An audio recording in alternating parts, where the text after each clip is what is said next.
Donc je suis ici au stand de la CEOR en compagnie d'Olivier. Alors Olivier, parle-moi un petit peu justement, qu'est-ce que la CEOR? La CEOR, c'est la Société ornithologique de la Réunion, donc c'est une association qui protège, qui fait connaître, qui fait une sensibilisation sur la protection des oiseaux. Aujourd'hui, notamment le tuituit, qui s'appelle l'échemilleur de la Réunion, qui vit sur le massif de la Roche-Écrite. Très très rare. Il y a moins de 100 individus dans le monde, puisque cet oiseau ne vit qu'à la Réunion. Alors justement, parle-moi un petit peu plus de ce tuituit là. Est-ce que tu penses que c'est une bonne chose justement qu'on ait nommé une course? Ah oui, c'est une très bonne chose. Ça nous aide à sensibiliser les coureurs notamment, et puis la population de la Réunion en général sur la protection de cet oiseau qui est vraiment en voie d'extinction. Alors justement, question sensibilisation des gens, des coureurs, est-ce que tu penses que les gens sont de plus en plus sensibilisés par rapport à ça? Je pense que ça vient petit à petit. Ce qui est très important justement, notamment pour les coureurs, c'est de voir le déchet sur le sentier, parce que le déchet attire le rat, et le rat est le principal prédateur du tuituit. Et voilà, qui s'attaque notamment voilà, Bruno Vachel qui était au Fernet Trail la semaine dernière. D'accord, donc aujourd'hui présent sur le Red Tuituit, est-ce qu'on a la possibilité de vous voir sur d'autres courses, alors uniquement sur le Red Tuituit, votre stand? On aimerait bien être présent sur d'autres courses. Il faut mettre en place un partenariat. On était présent sur la semaine dernière sur le Pain d'Atlan. Cette très belle opération avec beaucoup de monde. Alors Olivier, en tous les cas, merci beaucoup. Une dernière petite question, on va dire, ou une demande. C'est, tu es connaisseur, tu es fin connaisseur du tuituit, d'accord? La danse du tuituit, ça donne quoi? La danse du tuituit? Voilà. Je la connais pas bien. Je la connais pas bien, il faut que tu révises tes pas de danse. Alors en tous les cas, il fait quoi tuituit? Comment il chante le tuituit? Tuituit. Il chante très très fort d'ailleurs. Il n'est pas facile à observer, mais il est facile à entendre. Il est facile à entendre, très bien. Donc en compagnie d'Olivier sur le stand donc, de la CEOR. Voilà, merci beaucoup Olivier. Donc je suis en compagnie de Jean-François. Jean-François, on est ici donc le Parc National. Parle-moi un petit peu justement du rôle du Parc National ici à La Réunion déjà. D'accord. Le Parc National, sa mission, on va dire, c'est de protéger le patrimoine pour les générations futures. Et le patrimoine, c'est le patrimoine naturel, le patrimoine culturel, et c'est difficile parce que à la fois on est de plus en plus nombreux, on a des besoins de plus en plus importants et on a envie de profiter de la nature, c'est normal. Et il faut trouver un équilibre parce que même si on a tous envie d'en profiter, on fait des dégâts, même si on ne veut pas, même si on n'a pas envie d'en faire, on en fait quand même. Et donc c'est de limiter notre impact. Et donc sensibiliser les gens pour dire on veut protéger ces espèces, ces richesses qu'on a déjà, de montrer que c'est riche, d'ouvrir les yeux, parce que même quand on habite quelque part depuis longtemps, on n'est pas forcément conscient de cette richesse.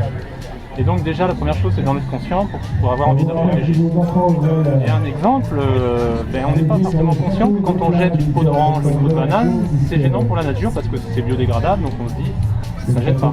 Et en fait, sur une île en particulier, comme la Réunion, ça gêne encore plus qu'ailleurs parce que ça donne de la nourriture aux rats. Les rats sont partout, ils détruisent la faune locale, ils mangent à peu près tous les animaux endémiques qu'il y a. Et puis bien sûr, c'est un danger pour la santé des hommes puisqu'ils transmettent la léprosy. Donc c'est sensibiliser pour pouvoir protéger. Et donc forcément, ça nous amène à faire des actions de partenariat avec les organisateurs comme le Red Tuituit qui ont envie de donner des moyens pour protéger la nature tout en continuant à faire leur activité. Alors justement, on vous voit aujourd'hui ici sur le Red Tuituit. Par contre, on vous voit peut-être un peu moins sur d'autres courses. Qu'est-ce que les organisateurs doivent faire justement pour prendre contact avec vous, pour que vous puissiez être là, présent sur les courses également? Et on est toujours, nous, à l'écoute, c'est-à-dire qu'on essaie de travailler avec tous les organisateurs en amont, puisque quand les courses passent en cœur de parc, dans la zone protégée, systématiquement, ils doivent demander une autorisation. Donc on travaille en amont avec eux pour les préconisations, donc limiter les jets de déchets, limiter l'usage de raccourcis, etc. Et puis le petit plus qu'on a dans notre présence ici, c'est parce que s'il y a une volonté de partenariat avec un fort investissement de protection de l'environnement d'association, à ce moment-là, nous on réfléchit à ça, c'est un label partenaire, c'est-à-dire que avec un certain niveau de qualité d'organisation. Là, on aimerait avoir un label partenaire à donner, comme on a fait pour le Respect. Et c'est un engagement réciproque en fait.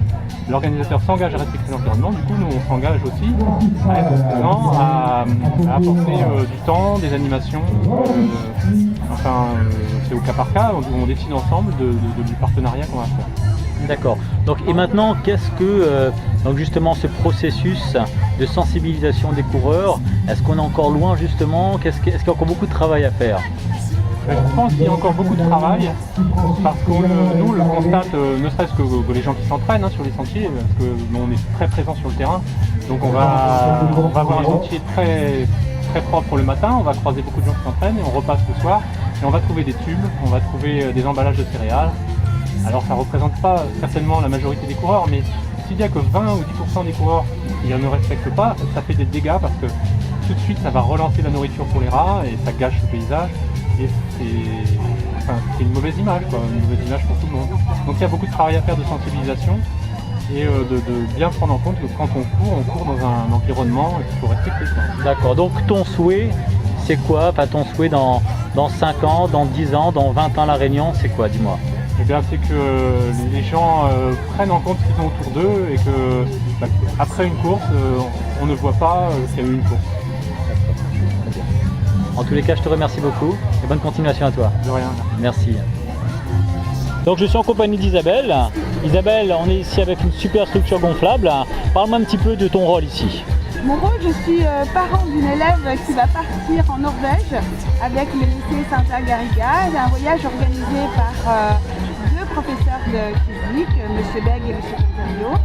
Et le club d'athlétisme met gentiment la structure à disposition pour que les élèves puissent financer leur voyage. Alors justement, une structure gonflable où les gamins de toute évidence s'amusent. Il y en a un plus grand là, mais voilà, de tout âge, on peut s'amuser. Disons que lui, il part en Norvège, donc il est là pour encadrer les jeunes qui viennent sur la structure. Alors justement, donc occuper les marmailles pendant que les parents courent, est-ce que tu penses que c'est une bonne chose? Ah oui, que tout le monde ait du plaisir, que les parents aient du plaisir dans cette course et que les enfants y trouvent leur compte aussi. Eh ben super, merci beaucoup à toi Isabelle. Naturel. Allez, je suis en compagnie de Sylvain. Sylvain, donc on est ici à la CINOR. Parle-moi un petit peu c'est quoi la CINOR? La CINOR, c'est la communauté intercommunale du Nord de la Réunion qui a compétence en matière de gestion des déchets. Donc dans ce cadre-là, il faut informer les gens de l'ensemble des équipements qu'ils ont à disposition pour gérer les différents déchets ménagers qu'ils peuvent produire. Et c'est pour ça qu'on fait de la communication sur les bacs à compost, sur la collecte des encombrants et déchets verts, qu'on doit déposer ou pas, et surtout avec la réglementation maintenant, des nouvelles filières par exemple pour les déchets électriques. Les gens ne savent pas forcément où déposer leur type de déchets, ces types de déchets, donc on leur indique qu'il faut aller en déchetterie, comment trier leurs déchets ménagers, comment utiliser le bac jaune, le bac gris, comment réduire leurs déchets aussi grâce au bac à compost qui permet 40 kg de déchets en moins. On leur donne aussi des petits autocollants comme le Stop Tube pour pouvoir réduire les prospectus chez eux. Donc tous des petits gestes comme ça éco-citoyens qui permettent de vraiment avoir une gestion optimisée des déchets chez soi. Alors justement, la prise de conscience, la sensibilisation, je vois que vous faites également des jeux avec les marmailles qui sont là. Donc la CINOR également vise les marmailles parce que les marmailles c'est les adultes de demain. Donc est-ce que c'est important justement pour la CINOR de sensibiliser dès le plus jeune âge? Alors les enfants, déjà plus facile, parce qu'il y a moins de conflits qu'avec certains adultes, parce que la communication de proximité, si on porte à porte, on va dire qu'on est tout le temps bien reçu.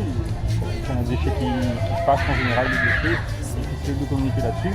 Donc c'est pour ça que si on les prend dès le plus jeune âge, avec des jeux, de manière plus ludique, le message passe mieux. Ça s'intègre plus dans les comportements par la suite, enfin, j'espère. Et puis on essaye des trucs innovants. Là par exemple derrière moi il y a l'écolobus, c'est un outil multimédia qui a beaucoup les enfants. Là sur la manifestation, l'ensemble des enfants sont venus, les adultes qui ont trouvé ça aussi sympa sont venus derrière. On a offert des petites poubelles, des petits gadgets, donc vraiment tout faire pour que ce public-là se sentent concernés dès le plus jeune âge.